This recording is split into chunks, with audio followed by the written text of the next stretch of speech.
नमस्कार दोस्तों, रोहित है। उम्मीद करते हैं कि जो भी टेलीग्राम में हमने आपको क्वेश्चंस दिया है, आप उसको अटेम्प्ट कर चुके होंगे। और अगर आपका 5 प्लस मार्क्स आ रहा है तो इसको कंटिन्यू करिएगा, आपका सिलेक्शन होगा। 5 से कम आ रहा है तो वीडियो के बाद में हम बताते हैं कि आपको कैसे क्या करना है। आप एक बार इसको देखिए वीडियो को।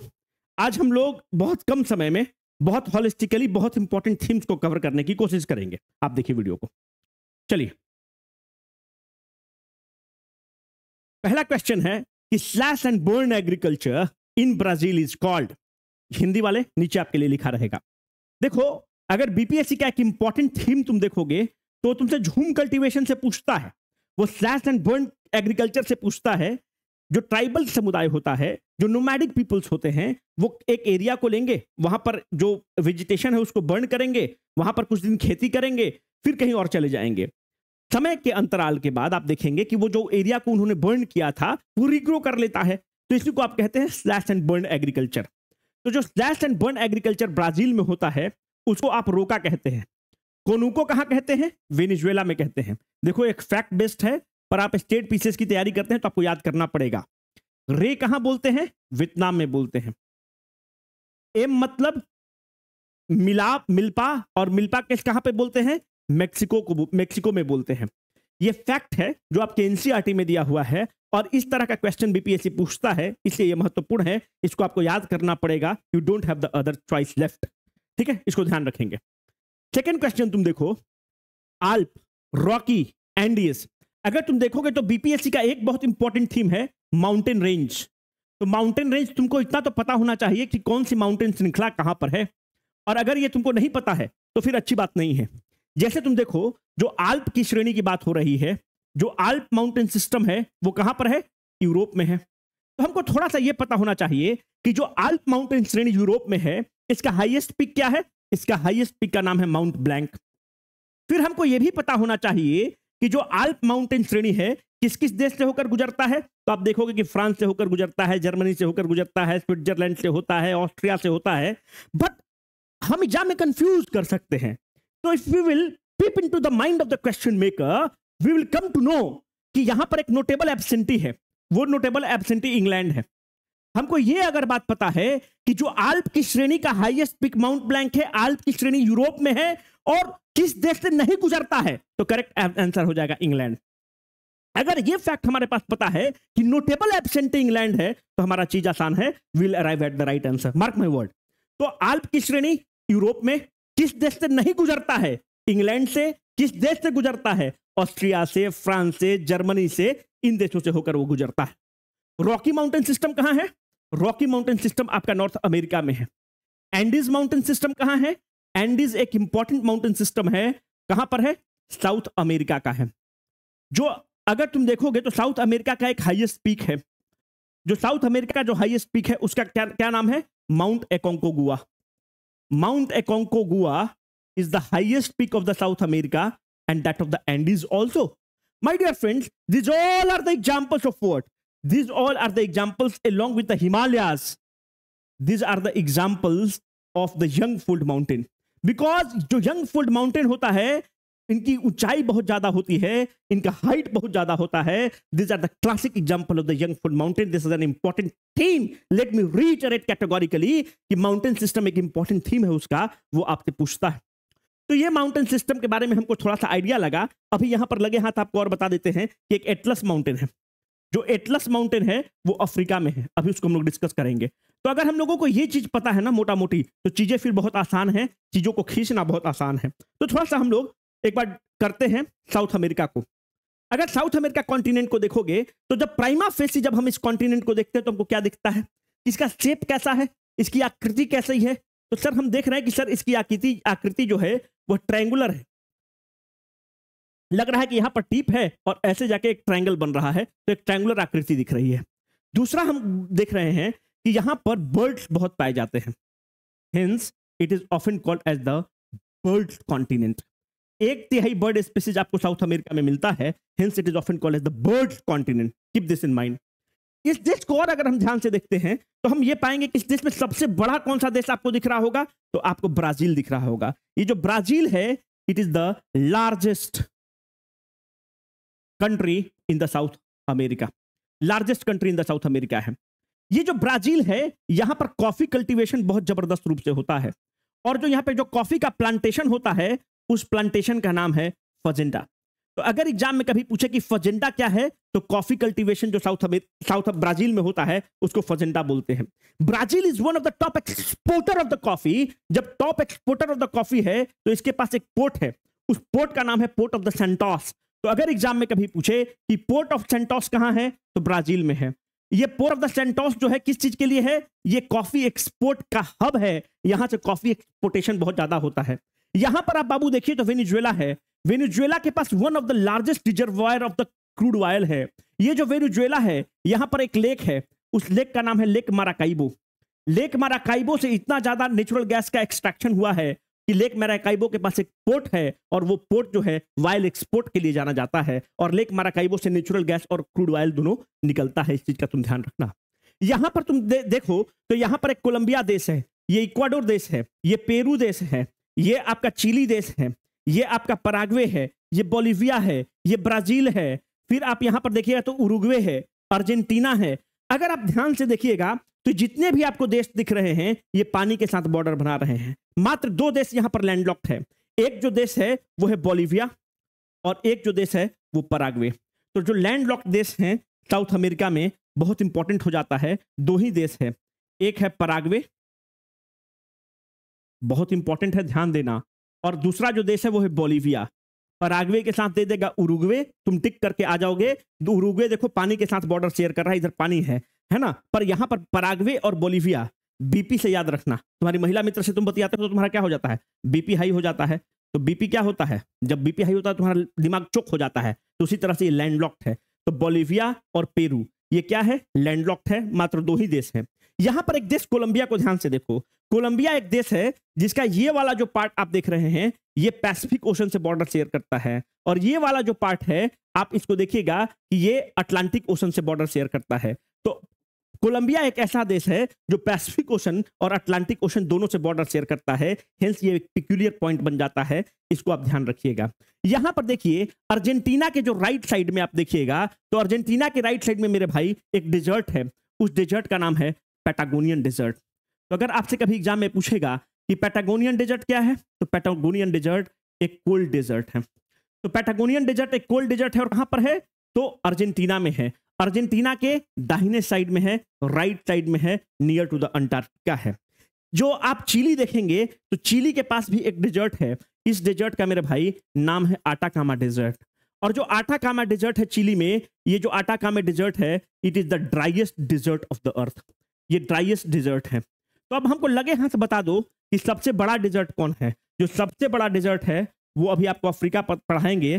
तो Sahara desert is the largest desert, ये गर्म डिजर्ट है। जो सहारा डिजर्ट लार्जेस्ट डिजर्ट है, मोस्ट पॉपुलेटेड डिजर्ट कौन है? मोस्ट पॉपुलेटेड डिजर्ट जो है वो थार डिजर्ट है, इसको ध्यान रखना। जो ड्राइएस्ट डिजर्ट है वो आटाकामा डिजर्ट है, जो अर्जेंटीना में है। कभी मैच द फॉलोइंग करके पूछ सकता है और तुम फंस सकते हो, इसको ध्यान रखना। इसी चिली में एक कॉपर का माइंस है जिसका नाम है चिक्वाकमाटा माइंस। तो चिक्वाकमाटा माइंस कॉपर के लिए बहुत फेमस है। ये जो तुम पेरू देखते हो, पेरू के पास सिल्वर का रिजर्व बहुत ज्यादा है, सिल्वर का बहुत ज्यादा हब है, इसको भी तुम ध्यान रख सकते हो। यहां पर तुम देखो कि एक नदी होकर गुजर रही है, इस नदी का नाम है अमेजन। जो अमेजन नदी है ये बहुत प्रमुख नदी है। अमेजन नदी is the largest river system of the world in the terms of the volume. Largest river term in the terms of the volume, volume के दृष्टिकोण से सबसे ज्यादा लार्जेस्ट रिवर सिस्टम अमेजन है। और जो अमेजन रिवर सिस्टम है कहां ड्रेन कर रहा है? अटलांटिक ओशन में आकर ड्रेन कर रहा है, इसको ध्यान रखना। जो अमेजन रिवर सिस्टम है जब अटलांटिक ओशन में ड्रेन कर रहा है तो इसकी कुछ ट्रिब्यूटरियां हैं जो तुमको याद होना चाहिए। जैसे एक जो ट्रिब्यूटरी है उसका नाम है जोरुआ, और एक है निग्रो करके ट्रिब्यूटरी है। तो ऐसे याद रखना, निग्रो जो सब होता है थोड़ा सा डिफेमेटरी है, जोरू का गुलाम होता है। तुम भी तो वही हो, हमको पता है, मैं हूं जोरू का गुलाम बन के रहूंगा। तो जोरुआ और निग्रो इंपॉर्टेंट ट्रिब्यूटरी है अमेजन का। अमेजन का जो बेसिन होता है यहां पर ट्रॉपिकल एवरग्रीन फॉरेस्ट मिलता है। This is very important for examination, याद रखना। ये जो ट्रॉपिकल एवरग्रीन फॉरेस्ट मिलता है अमेजन के बेसिन में, इसको तुम क्या बोलते हो? They are locally called as the selvas. इसको स्टार मार्क करके लिखो। अगर तुमसे पूछेगा कि सेल्वाज क्या है, these are the tropical evergreen forest in the Amazon basin and these are called as the selvas locally, keep this in mind. तो मोटा मोटी अगर इसको हम लोग देख लिए हैं तो चीजें आसान हो जाएंगी। Which of the following is the largest river of the south America? भाई अमेजन रिवर सिस्टम वॉल्यूम के दृष्टिकोण से पूरे विश्व का सबसे बड़ा रिवर सिस्टम है। आ जाओ, choose the correct statement. Light can travel in the vacuum but sound can't. Nothing can travel faster than the light. दोनों स्टेटमेंट सही है। देखो लाइट को अगर तुम देखोगे ना तो लाइट के पास क्या है, लाइट के पास डुअल नेचर है। लाइट के पास डुअल नेचर का मतलब क्या है? लाइट के पास वेव नेचर भी है, लाइट के पास पार्टिकल नेचर भी है। ध्यान देना, लाइट के पास वेव नेचर भी है, लाइट के पास पार्टिकल नेचर भी है। लाइट जो है ये क्या करता है? वैक्यूम में ट्रेवल करेगा। पर क्या साउंड वैक्यूम में ट्रेवल करेगा? No, sound can not travel in the vacuum but light can.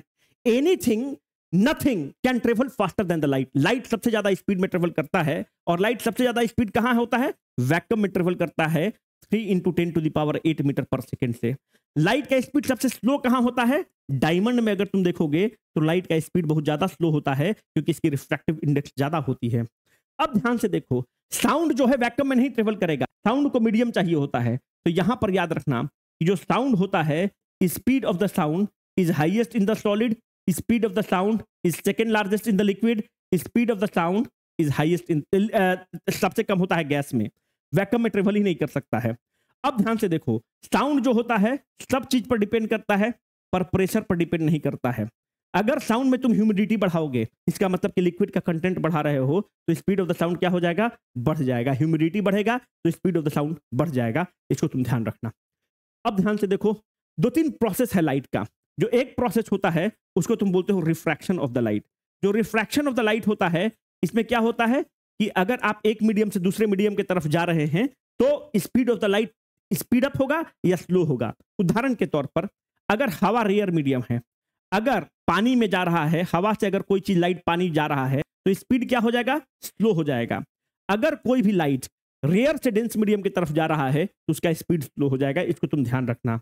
तो यहां पर यह इंपॉर्टेंट है कि जब लाइट डिफरेंट मीडियम से ट्रेवल करता है तो लाइट अपने पाथ को चेंज करते रहता है, टुवर्ड्स द नॉर्मल या अवे फ्रॉम द नॉर्मल जाते रहता है।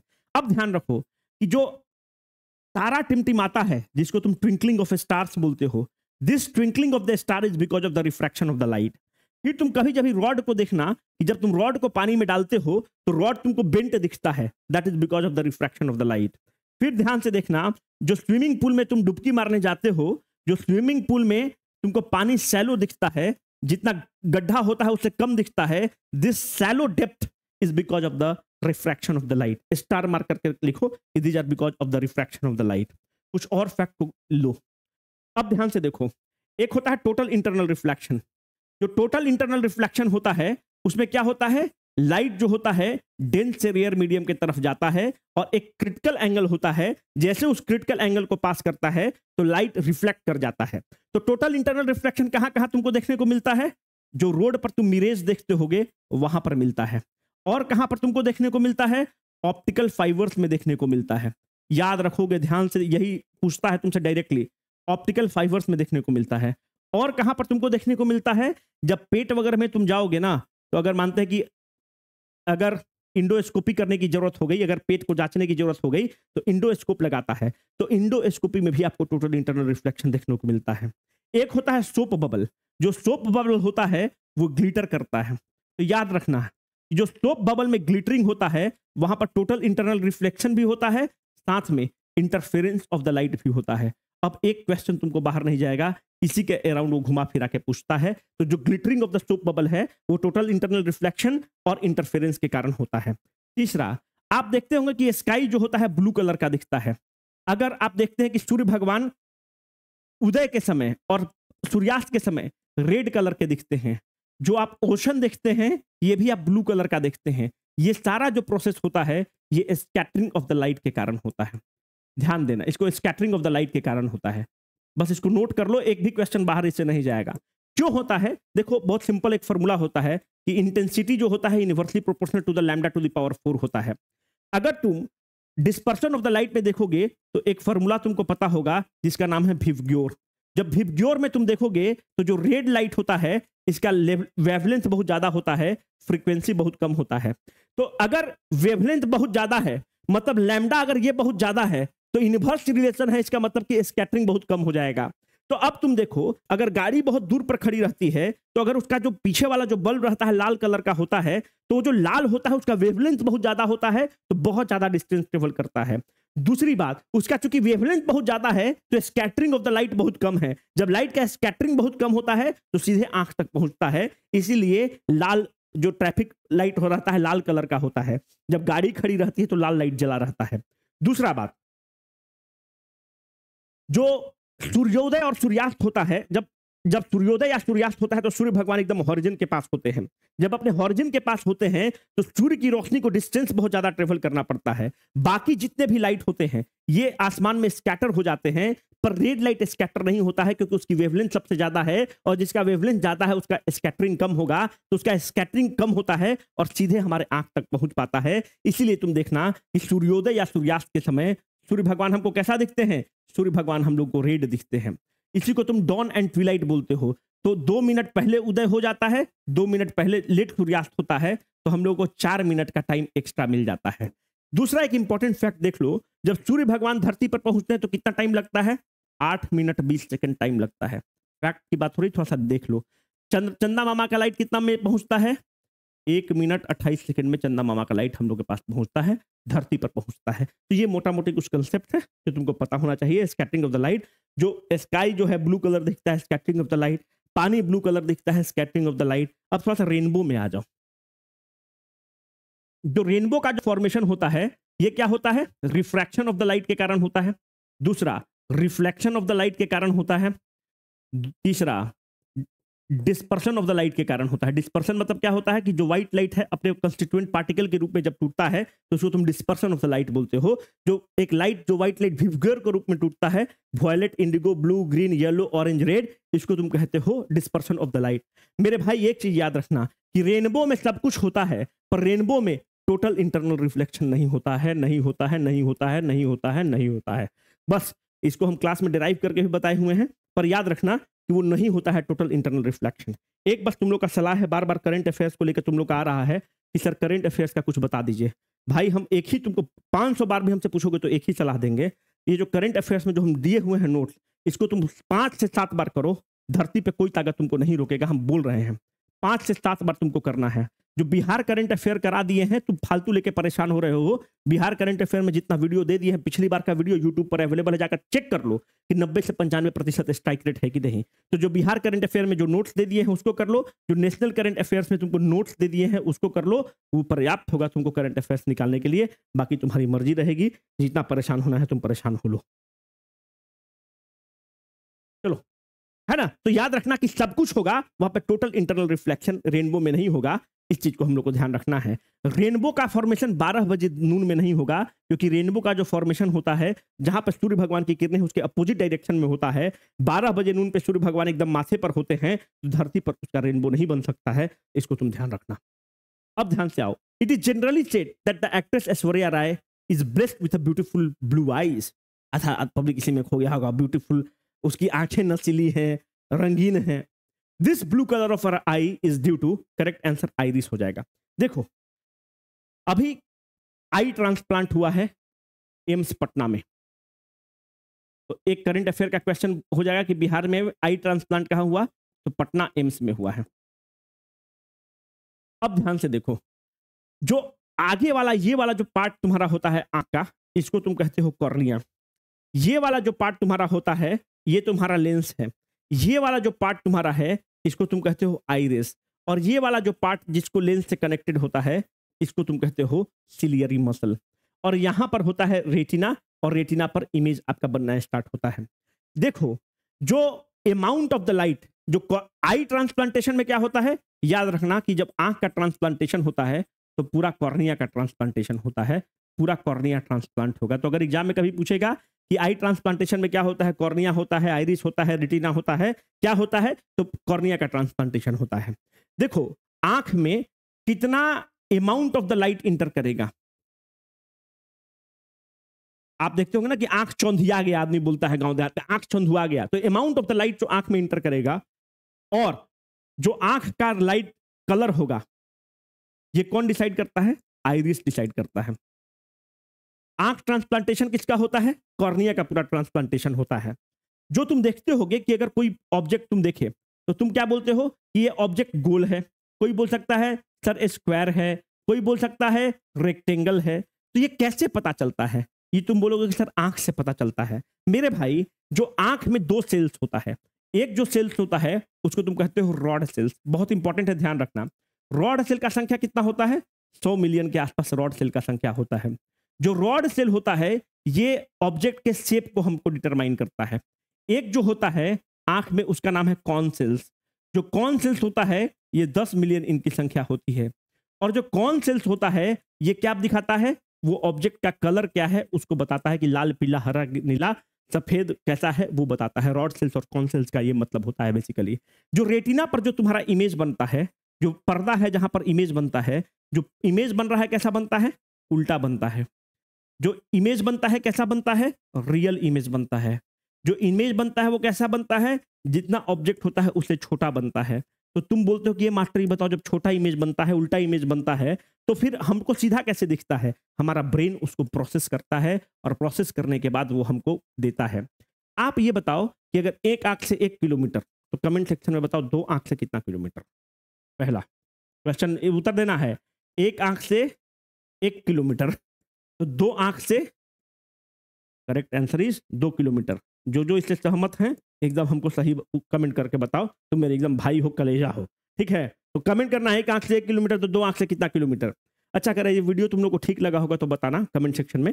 आगे भी वीडियो लेकर आएंगे, नहीं तो ये अंतिम वीडियो रहेगा रिवीजन के लिए, क्योंकि हम सोचे कि जो इंपॉर्टेंट टॉपिक्स है तुमको कराते चले, होलिस्टिक रिवीजन करा दे। बाकी अगर नहीं पसंद आएगा तो कल से वीडियो नहीं लाएंगे। अगर और जरूरत होगी तो बता देना, हम टॉपिक्स देते चले जाएंगे। तो यहाँ पर देखो, हम लोग के अगर एक आंख से अगर तुम आंख को बंद करके तुम देखते हो और दूसरे आंख से देखते हो, तो दो आंख क्या करता है? दो आंख जो होता है वो हमको डेप्थ ऑफ द विजन प्रदान करता है। अगर जिस व्यक्ति का एक आंख रहेगा ना, उसको तुम देखना वो तलमला के चलेगा। तलमला के चलना इंग्लिश मीडियम मीन्स ऐसा उसको लगेगा कि वो बैलेंस को खो रहा है, क्योंकि उसको डेप्थ ऑफ द विजन नहीं होता है। और जो ऑब्जेक्ट को परसीव करने की ताकत होती है वो नहीं होता है, क्योंकि ब्रेन जो होता है, जो इमेज का फॉर्मेशन होता है, उसको परसीव करता है, उसको मॉडिफाई करता है, उसको रीड करता है। तो एक आंख से उतना ही दिखेगा, पर डेप्थ ऑफ द विजन नहीं होगा, क्लैरिटी ऑफ द विजन नहीं होगा।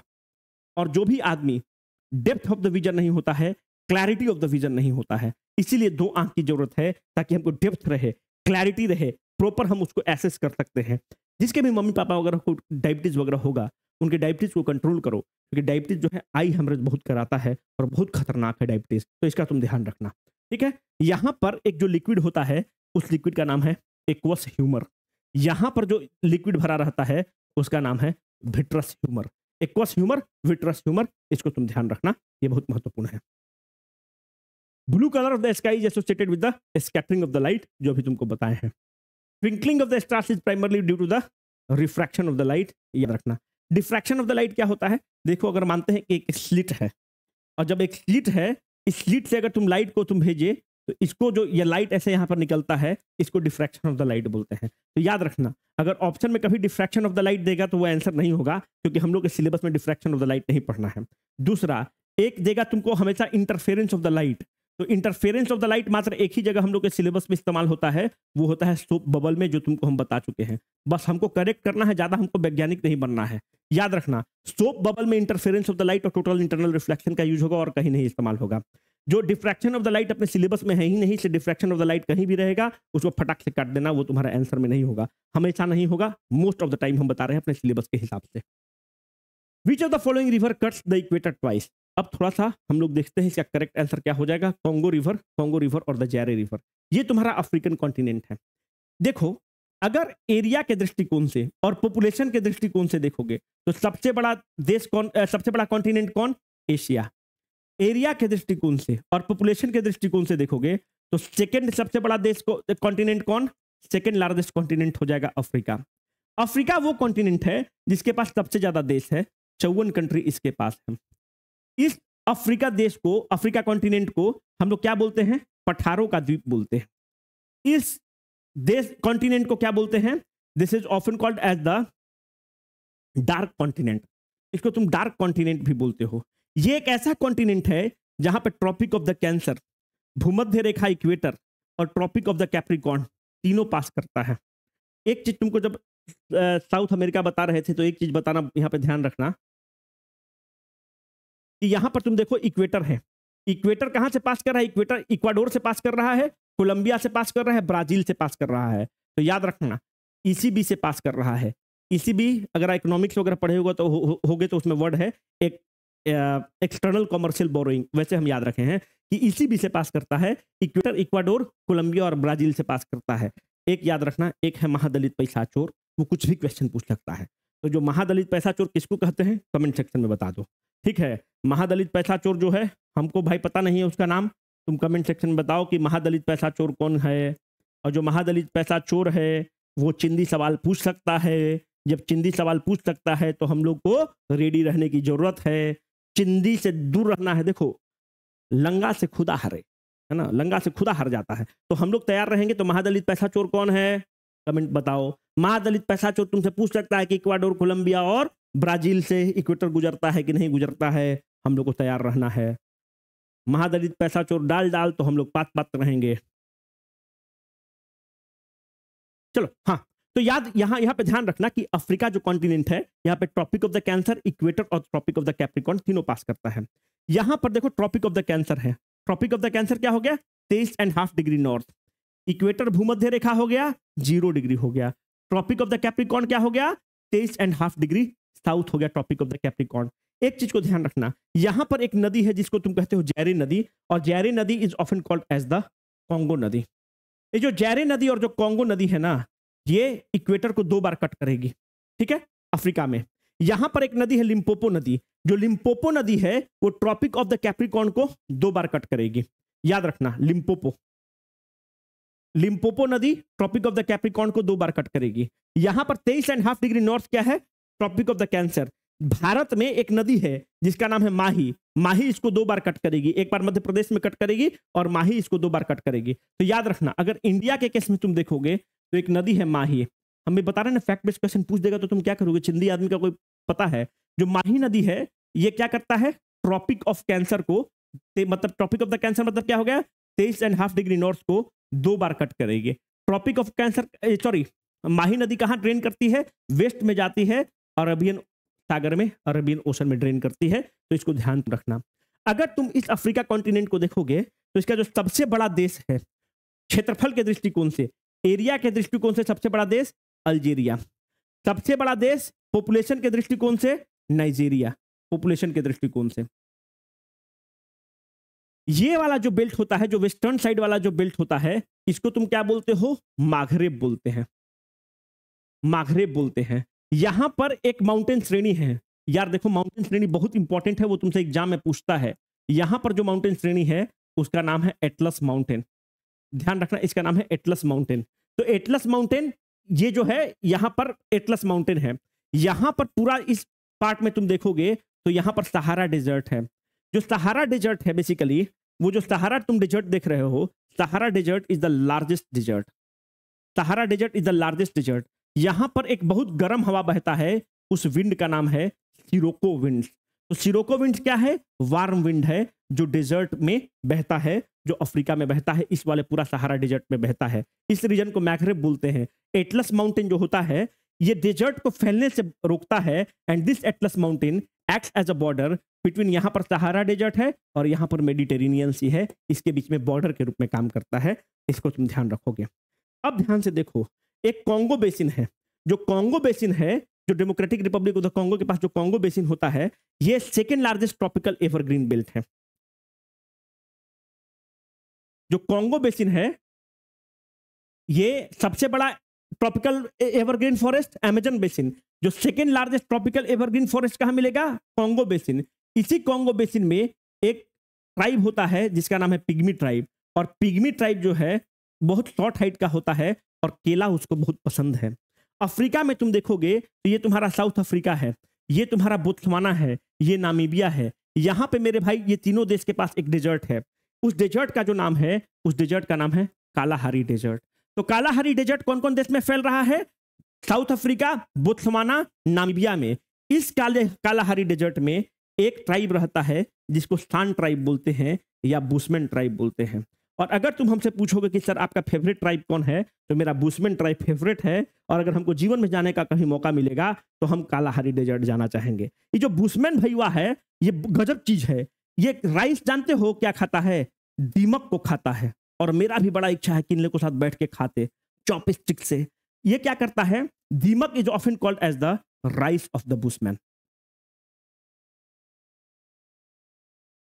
It is often called as the rice of the bushman. दीमक को पकड़ता है। दीमक फैंसी मीडियम, दीमक मीन्स जो लकड़ी उकड़ी में रहता है उसको पकड़ता है और एकदम थाली में रखता है और ऐसे ऐसे करके खाता है।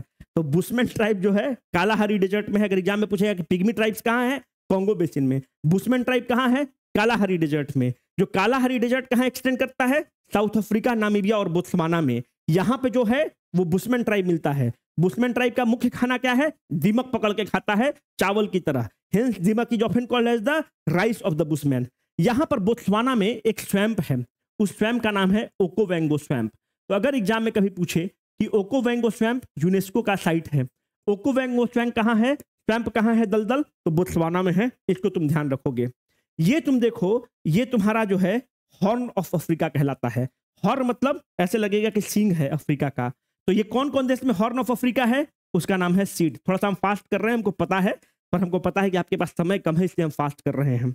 आप अगर स्लो चाहते हैं तो बता दीजिएगा कि सर और स्लो बता दीजिए। तो ये जो यहाँ पर जो हॉर्न की तरह लगता है, लग रहा है कि अफ्रीका का सिंह है ना? तो कौन कौन देश है? डी मतलब जिबौती। डी मतलब यहाँ पर देखो देश है जिबौती। डी मतलब जिबौती, ई मतलब इथोपिया, ई मतलब इरिट्रिया, एस मतलब सोमालिया। तो कौन कौन देश से सीड हॉर्न ऑफ अफ्रीका है? Somalia, Eritrea, Ethiopia, Djibouti. इसको ध्यान रखना मेरे भाई। यहां पर एक तुम देखो लेक विक्टोरिया होता है। जो लेक विक्टोरिया है, ये लेक विक्टोरिया कहां पर है? पहला बात याद रखना, लेक विक्टोरिया कुत्ता में है। कुत्ता मतलब क्या हो रहा है? के मतलब केन्या, यू मतलब युगांडा, टीए मतलब तंजानिया। अफ्रीका का जो हाईएस्ट पीक है उसका क्या नाम है? लिखते चलो, हम थोड़ा फास्ट कर रहे हैं क्योंकि तुम्हारे पास समय कम है। Mount Kilimanjaro. जो highest peak of the Africa है उसका नाम है माउंट किलिमंजारो। इसको तुम ध्यान रखोगे। यहां पर कुत्ता है। कुत्ता कहां है? केन्या, युगांडा और तंजानिया। यहां पर इस कुत्ता पर एक लेक है। उस लेक का क्या नाम है? विक्टोरिया। याद करने के लिए बता रहे हैं, हमारे माथे पे मत चढ़ जाना। Lake Victoria. लेक विक्टोरिया कहां पर है? इक्वेटर पर है। कैसा पानी का लेक है? मीठा पानी का लेक है, फ्रेश वाटर लेक है। अगर तुम सरफेस एरिया से देखोगे तो लेक विक्टोरिया क्या है? सरफेस एरिया के दृष्टिकोण से सेकेंड लार्जेस्ट लेक है। तो एक नंबर पर कौन सा लेक है? उसका नाम है लेक सुपेरियर। अगली बार जब हम नॉर्थ अमेरिका पढ़ाएंगे तो आपको बता देंगे। तो सरफेस एरिया के दृष्टिकोण से लार्जेस्ट फ्रेश वाटर लेक कौन है? सुपेरियर, जो नॉर्थ अमेरिका में है। Second largest fresh water lake कौन है? उसका नाम है लेक विक्टोरिया। लेक विक्टोरिया कहां पर है? 0 डिग्री पर है, इसलिए बहुत इंपॉर्टेंट बन जाता है। लेक विक्टोरिया किन किन देश के बीच में स्प्रेड कर रहा है? केन्या, युगांडा और तंजानिया के बीच में यहां पर हो रहा है। इस लेक विक्टोरिया से मेरे भाई एक नदी निकल रही है। इस नदी का नाम है व्हाइट नाइल। और इथोपिया में एक लेक है, इस लेक का नाम है लेक टाना। लेक टाना से एक नदी निकल रही है मेरे भाई। और उस लेक टाना से एक नदी निकल ओहो लेक टाना से एक नदी निकल रही है भाई। इसका नाम है ब्लू नाइल। याद रखना कि ब्लू नाइल इथोपिया से निकल रही है और इथोपिया से निकल रही है ब्लू नाइल। यहां पर सूडान की एक राजधानी है, उसका नाम है खार्तूम। और जो खार्तूम में ये दोनों मिलते हैं और खार्तूम में मिलने के बाद एक नया नदी बन जाता है, उसका नाम है रिवर नाइल। तो आप हमको कमेंट सेक्शन में बताइए कि longest river system of the world क्या है? ऑप्शन है longest river system of the world, A Amazon, B Nile, C Ganga, D none. Largest river system by the volume is Amazon. हम बोले लॉन्गेस्ट, लंबाई के दृष्टिकोण से सबसे बड़ा कौन है? तो आप इसको बताइएगा। तो यहां से व्हाइट नाइल जा रही है, यहां से ब्लू नाइल जा रही है। सूडान की राजधानी खार्तूम है, खार्तूम के पास दोनों मिलता है, उसके बाद तुमको नाइल दिखता है। इसी नाइल नदी पर मेरे भाई इजिप्ट की राजधानी कैरो है। Hence Egypt is often called as the gift of the Nile. थोड़ा सा फास्ट है लेकिन हम कराने की कोशिश कर रहे हैं। मैक्सिमम इंपॉर्टेंट चीज, it is often called as the gift of the Nile. जो नाइल रिवर सिस्टम है इसका मैक्सिमम, जैसे तुम यहां पर देखोगे ना, जब यहां पर इजिप्ट के पास गुजरता है तो इधर पूरा सहारा डेजर्ट है, तो तुम देखो कि चारों तरफ क्या हो रहा है, चारों तरफ डेजर्ट ही डेजर्ट है, पूरा डेजर्ट है, और बीच में से एक नदी गुजर रही है जो लाइफलाइन के रूप में गुजर रही है। Hence it looks like as the oasis in desert. तो अगर पूछेगा कि कौन सा ओएसिस इन डेजर्ट दिखता है, नाइल नदी looks like an oasis in the desert. चारों तरफ डेजर्ट है, बीच से एक नदी गुजर रही है जिसका नाम नाइल। तो अगर एग्जाम में कभी पूछे कि जो नाइल रिवर सिस्टम है, इसमें आपने तो सर बताया कि इसमें एक जो नदी होता है वो व्हाइट नाइल है, और एक जो मिश्रण हो रहा है वो ब्लू नाइल है। पर ज्यादा कौन है, ब्लू नाइल है कि व्हाइट नाइल है? ब्लू नाइल 50% से ज्यादा है, तकरीबन 60% ब्लू नाइल है और 40% व्हाइट नाइल है। इसको तुम ध्यान रखना। अब यहां पर बात आ गई है तो तुमको एक चीज हम छोड़ दिए थे, है ना, ये देखो तंजानिया, हाँ देखो यहाँ पे lake Victoria, Kenya, Uganda, Tanzania, यहाँ पर लेक विक्टोरिया हो गया, और इथोपिया के पास लेक टाना है, और ऐसे निकल के यहाँ से ये नदी आ रही है, और यहाँ पर खार्तूम, यहाँ पर दिख रहा है ना, खार्तूम, सूडान की राजधानी खार्तूम है। तो यहाँ से लेक विक्टोरिया से एक नदी गई, यहाँ से इथोपिया के लेक टाना से गई, खार्तूम पे मिला, और खार्तूम से जो नदी निकल रही है इसी का नाम है नाइल। ठीक है, तो इसको तुम ध्यान रखना। अब सब बता दिए तो तुमसे एक डंडी मारे थे, अब क्या तुम लोग से डंडी मारे? तुम लोग मेरा भाई है, डंडी मारना ठीक नहीं है। अरे चल जा भाई पीछे।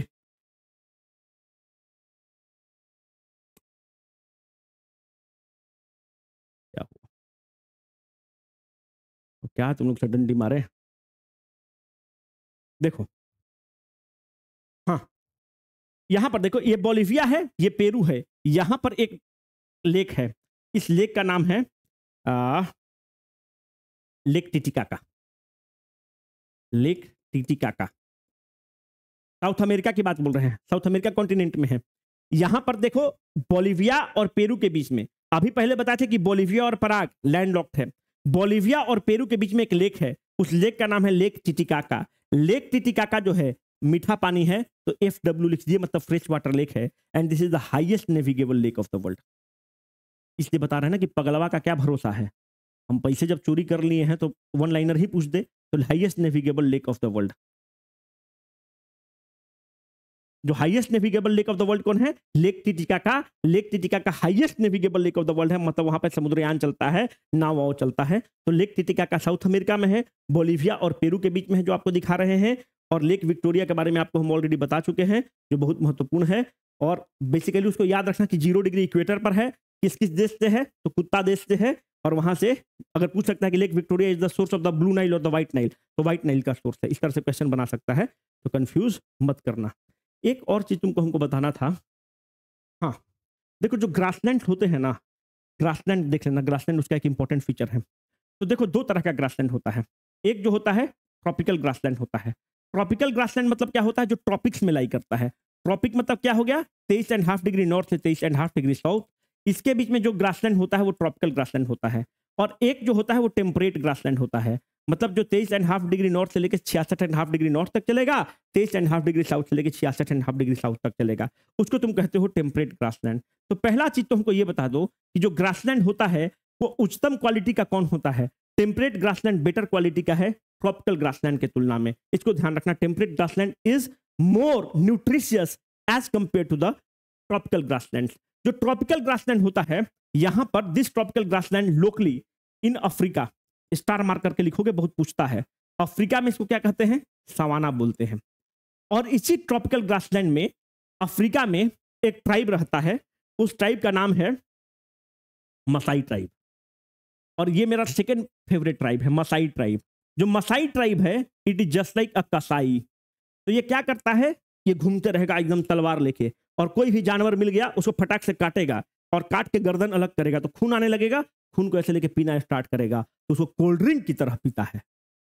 तो अगर कौन सा है, तो भाई मसाई ट्राइब जो है ना, वो अकेला ट्राइब है जो ब्लड को दूध की तरह समझ के पीता है, ब्लड को पानी की तरह समझ कर पीता है।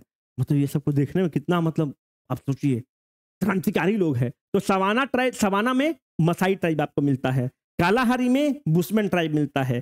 कॉन्गो बेसिन में जो second largest tropical evergreen forest है, वहां पे जो ट्राइब मिलता है उसका क्या नाम है? Bushman tribe. नहीं, उसको क्या, बुशमैन तो कालाहारी वाला को बोलते हैं, उस ट्राइब को क्या बोलते हैं? पिग्मी ट्राइब्स बोलते हैं। ठीक है, तो अफ्रीका में सवाना बोलते हैं, लानोस वेनेजुएला में बोलते हैं, जितना बता रहे हैं बहुत ज्यादा है, वेनेजुएला में बोलते हैं, कैंपस ब्राजील में बोलते हैं। ठीक है, ध्यान रखोगे आप इसको, है ना? तो अफ्रीका में savanna, llanos in Venezuela, campos in the Brazil. Next आ जाओ, जो टेम्परेट ग्रासलैंड होता है इसको क्या बोलते हैं? This temperate grassland in North America is called as prairie. Prairies. जो रसिया में हो इसको क्या बोलते हैं? स्टेपीज। इसको पंपास कहां बोलते हैं? अर्जेंटीना में।